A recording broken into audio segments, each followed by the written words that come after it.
Hi guys, I've been spending sleepless night for last 4-5 days and গলা শুনে বুঝতে পারছি আমার শরীরটা ভীষণ খারাপ। সো আজকে আমরা আছি এইমসে লেটস গো অ্যান্ড কিসের জন্য আছে আমার মা ডাক্তার দেখাতে দিয়েছি।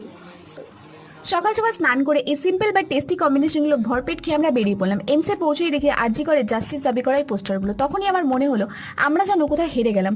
যে বাঙালির 12 মাসে 13 পার্বণ, সে বাঙালিকে তাহলে উৎসবে মেতে উঠে অন্যায়কে মেনে নিয়েছে। উৎসব হোক, তবু যদি তার সমাজ শোধনের হতো তাহলে হয়তো আজকে সমাজের চিত্রটা কিছুটা অন্যরকম হতো।